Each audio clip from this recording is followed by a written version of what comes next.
नमस्कार दोस्तों, स्वागत है आपका मार्कंडे पुराण में। आज हम देखेंगे भद्राश्व आदि वर्षों का संक्षिप्त वर्णन। तो आइए दोस्तों शुरू करते हैं। मार्कंडे जी कहते हैं, मुने, इस प्रकार मैंने भारतवर्ष का यथावत वर्णन किया। इस देश में ही सतयुग, त्रेता, द्वापर और कलयुग, इन 4 युगों तथा 4 वर्णों की व्यवस्था है। अब शैलराज देवकूट के पूर्व जो भद्राश्व वर्ष है उसका वर्णन सुनो। वहाँ श्वेत पर्ण, नील, पर्वत श्रेष्ठ, शैवाल, कौरंज तथा पर्णशालाग्र, ये 5 कुल पर्वत है। इनसे उत्पन्न हुए और भी बहुत सारे छोटे छोटे पर्वत है। उनसे लगे हुए अनेक प्रकार के हजारों जनपद है, जिनके नाम कुमुद, संकास, शुद्धिसानु और सुगमबल है। सीता, संखावती, भद्रा तथा चक्रवर्ता आदि वहाँ की नदियां हैं, जिनके पाड़ बहुत विस्तृत है। उनका जल बहुत ठंडा होता है। भद्राश्व वर्ष के सभी मनुष्य शंख तथा शुद्ध सुवर्ण के समान कांतिमान होते हैं। उन्हें दिव्य पुरुषों का संग प्राप्त होता है। वे बड़े पुण्यात्मा होते हैं। उनमें उत्तम मध्यम का भेद नहीं होता, सब समान ही देखे जाते हैं। वे स्वभावतः सहनशीलता आदि 8 गुणों से युक्त होते हैं। वहाँ 4 भुजाधारी भगवान विष्णु हयग्रीव रूप से विराजमान रहते हैं।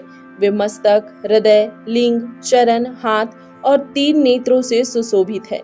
उन जगदीश्वर के अंगों में भी पूर्ववत देशों की स्थिति जाननी चाहिए। अब उससे पश्चिम स्थित केतुमाल वर्ष का वर्णन सुनो।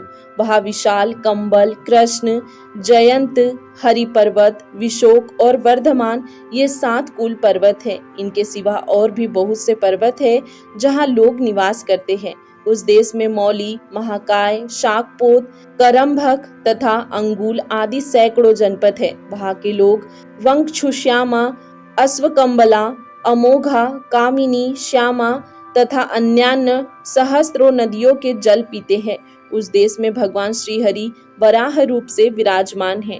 वे अपने हाथ, पैर, मुख, हृदय, पीठ, पसली आदि अंगों में बहुत से देश एवं 3-3 नक्षत्र पूर्ववत धारण करते हैं।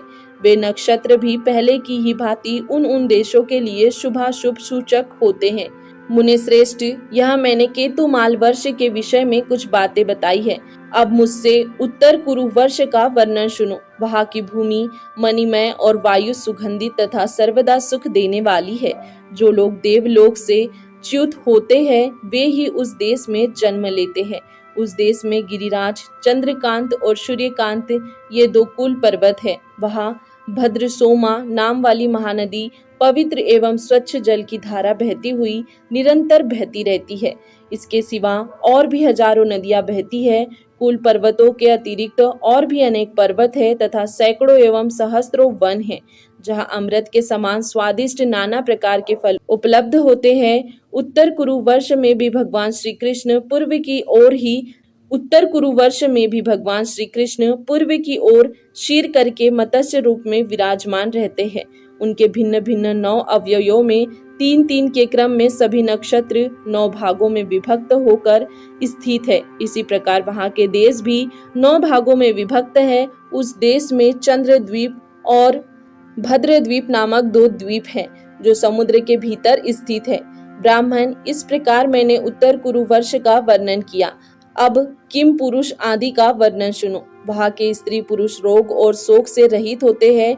उस वर्ष में पलक्ष खंड नामक एक मनोहर वन है, जो नंदन वन के समान रमणीय जान पड़ता है। वहाँ के पुरुष सदा उस वन के फलों का रस पीते हैं। इससे उनकी जवानी सदा स्थिर रहती है और वहाँ की स्त्रियों के शरीर से कमल की सुगंध आती है। किम पुरुष वर्ष के बाद अब हरिवर्ष का परिचय दिया जाता है। वहाँ के पुरुष चांदी के समान गौरव वर्ण के होते हैं। देवलोक से च्युत होने के कारण उन सब का स्वरूप देवताओं के ही समान होता है। हरिवर्ष के सभी मनुष्य उत्तम इक्षुर्ष का पान करते हैं। वहाँ किसी को वृद्धावस्था का कष्ट नहीं भोगना पड़ता है। वे सब के सब अजर होते हैं, जब तक जीते हैं निरोग रहते हैं। अब जम्बू द्वीप के बीच में स्थित इलाव्रत वर्ष का वर्णन सुनो। इसे मेरु वर्ष भी कहा गया है। वहाँ सूर्य नहीं तपता और मनुष्यों को वृद्धावस्था नहीं सताती। चंद्रमा, सूर्य, नक्षत्र और ग्रहों की किरणें वहाँ प्रकाश में नहीं आती, क्योंकि स्वयं मेरु पर्वत की प्रभा उन सब की अपेक्षा बढ़कर होती है।